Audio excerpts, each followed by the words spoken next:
TTD కల్తీ నెయ్యి case వ్యవహారంలో కీలక ముందడుగు పడింది.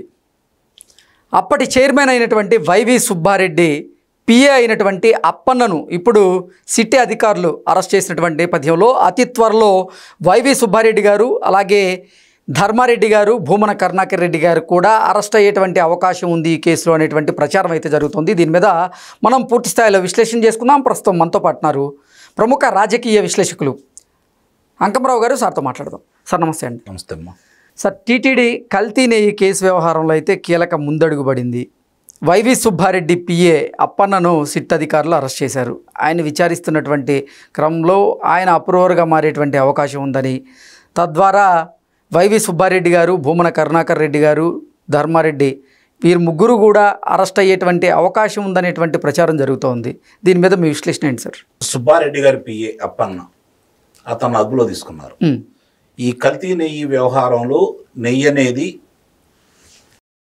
అంటే నందిని నెయ్యిని ఎప్పుడైతే తీసేసి వీళ్ళు కావాలని వీళ్ళకి ఇచ్చారో దాంట్లో కల్తీ అనేది వాస్తవం, అది ఒరిజినల్ నెయ్యి అయితే కాదు.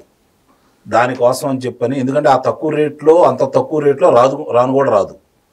సహజంగానే ఎవరైనా సరే అలాంటి దేవదేవునికి సంబంధించింది కావచ్చు, ఏ దేవాలయానికైనా సరే పవిత్రమైన నెయ్యి వాడటానికి ప్రయత్నం చేస్తారు. సహజంగానే వాళ్ళ పర్యవేక్షణలో ఎవరు ఎక్కడ ఏంటి ఎలా ఉందని చెప్పి చూసుకొని గోశాలలు ఇలాంటివి ఉన్న చోట, మామూలు గుళ్ళు కూడా గోశాలలు ఉన్న చోట అక్కడి నుంచి తెప్పించుకుంటూ ఉంటారు. వాళ్ళు కూడా పవిత్రంగా భావించి దేవునికి సంబంధించింది కాబట్టి వాళ్ళు కూడా భక్తితోటి భయం కొద్దీ ఎలాంటి అవతావకలు లేకుండా నాణ్యమైనటువంటి దాన్ని అందజేస్తూ ఉంటారు. కానీ ఇక్కడ ఏం జరిగింది, మామూలుగా అంతకుముందు కొన్న నెయ్యికి దీనికి 1.5 రెట్లు తక్కువ వీళ్ళు కోట్ చేసింది. అంటే 319 పైసల కాడికే కదా చేసింది, 319 రూపాయల చిల్లర. అది అంటే అంత తక్కువకి వేసినప్పుడే వీళ్ళు అనుమానించాలి.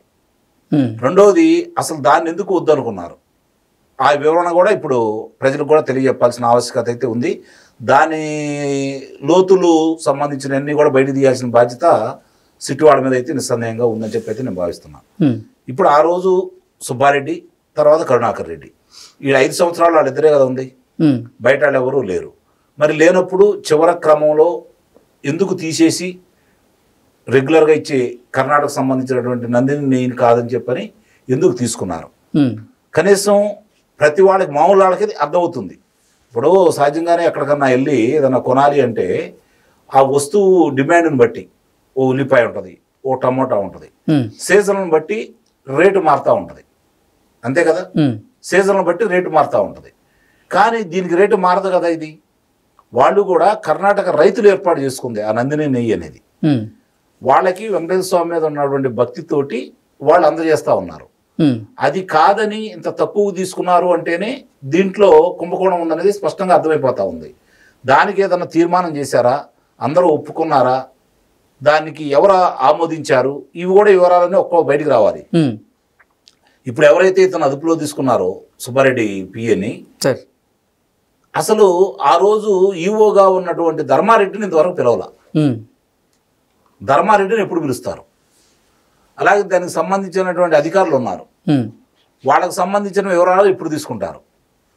తర్వాత కరుణాకర్ రెడ్డి పాత్ర ఏంటి, సుబ్బారెడ్డి పాత్ర ఏంటి? సుబ్బారెడ్డి ఉన్నప్పుడే ఈ క్రతువు జరిగింది, దాన్ని అమలు చేసింది కరుణాకర్ రెడ్డి. కాబట్టి ఇప్పుడు సుబ్బారెడ్డి పిఏని అదుపులో తీసుకున్నారు. నెక్స్ట్ పిఏ చెప్పే వివరాలను బట్టి అంటే ఈ సిట్టు వాళ్ళు కూడా నిదానంగా, అంటే హడావుడి లేకుండా, మిగిలిన వాళ్ళు చేసినట్టు హడావుడి ఏం కనపడనీయకుండా చక్కగా ఒక్కొక్క అంశాన్ని బయట తీసుకొస్తా ఉన్నారు. న్యాయస్థానానికి కూడా ఇవ్వడం కూడా జరిగింది. ఇప్పటి వరకు వాళ్ళ విచారణలో ఏం తేలింది, దీంట్లో ఎవరెవరి పాత్ర ఉంది. ఇప్పుడు వైష్ణవి డైరీ కావచ్చు, ఏఆర్ డైరీ దీన్ని 4 పాటలో పాల్గొన్నారు, వాళ్ళు కాంట్రాక్ట్ తగ్గించుకున్నారు. అలాగే బోలే బాబా ఇలా అంటే అడ్డం పెట్టాడు ఏఆర్ డైరీని. ఇందుట్లో పెద్దలు, ఆనాటి పార్టీ ప్రముఖులు, మాజీ మంత్రులు వీళ్ళందరూ కూడా దీంట్లో పాత్ర ఉందని చెప్పని ఒక్కొక్క అంశాలన్నీ బయటకు వస్తూ ఉన్నాయి. కాబట్టి ఏఆర్ డైరీని అడ్డం పెట్టుకొని బోలే బాబాకు సంబంధించి అక్కడి నుంచి తిప్పించి ఇది నెయ్యి అందజేశారు, దాంట్లో మాంసకృతులు ఉన్నాయి అనేది వాదన. అంటే దానికి ఎందుకంటే ముస్లింల వాళ్ళ ఫత్వా కూడా ఒకటి ఉంది, ముస్లిం పెద్దలు.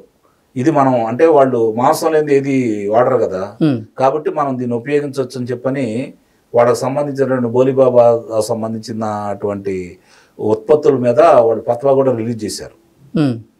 కాబట్టి ఇవన్నీ ముడిపడి ఉన్నాయి ఇక్కడ. ఇవన్నీ ఇప్పుడు ఆ పిఏని అదుపులో తీసుకున్నారు కాబట్టి నాకు తెలిసినంత వరకు వీలైన తొందరలో మూల విరాట్లు అందరి దగ్గరికి వెళ్తారని అయితే నేను భావిస్తున్నా.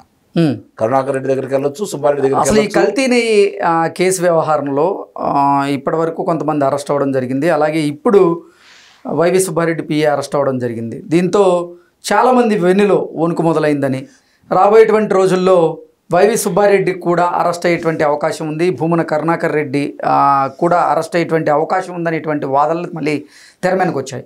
దీని మీద మీ అభిప్రాయం ఏంటి సార్? అంటే ఇక్కడ ఇప్పటి వరకు వాళ్ళ దగ్గరికి వెళ్ళలేదు, వాళ్ళు విచారించలేదు. కరుణాకర్ రెడ్డి ఇష్టారీతిగా మాట్లాడుతూ, సుబ్బారెడ్డి అయితే ఎక్కడ మాట్లాడలేదు. కానీ కరుణాకర్ రెడ్డి ఇష్టారీతిగా మాట్లాడుకున్నాడు. సుబ్బారెడ్డి సుప్రీంకోర్టుకు కూడా వెళ్ళి దాన్ని వాపసు చేసుకోవడం కూడా జరిగింది.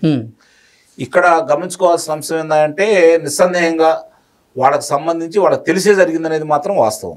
ఓకే, కాబట్టి ఇక్కడ సుబ్బారెడ్డిని అదుపులో తీసుకోవచ్చు, కరుణాకర్ రెడ్డిని అదుపులో తీసుకోవచ్చు. వీళ్ళందరికంటే ముందు అసలు ధర్మారెడ్డిని ఎందుకు ఇల్లు ముట్టుకోవట్లేదు? అంటే ధర్మారెడ్డి ప్రమేయం లేదంటారా? నిస్సందేహంగా ఉంది. మరి ఎందుకు అతని జోలికి ఎందుకని వెళ్ళట్లేదు?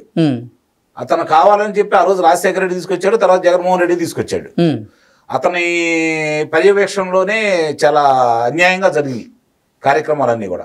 ఇప్పుడు ఆ ధర్మారెడ్డి ఎవరైతే ఉన్నారో అతను ఒక భక్తుడు భారీ విరాళాలకు ఇవ్వడానికి ముందుకొచ్చిన సందర్భంగా టీషర్ట్ మీద విరాళాలు తీసుకున్నటువంటి నిర్లక్ష్య వ్యవహారంగా ఉండేది అతనికి. తిరుపతి దేవస్థానానికి ఈవోగా వ్యవహరించలేదు అతను.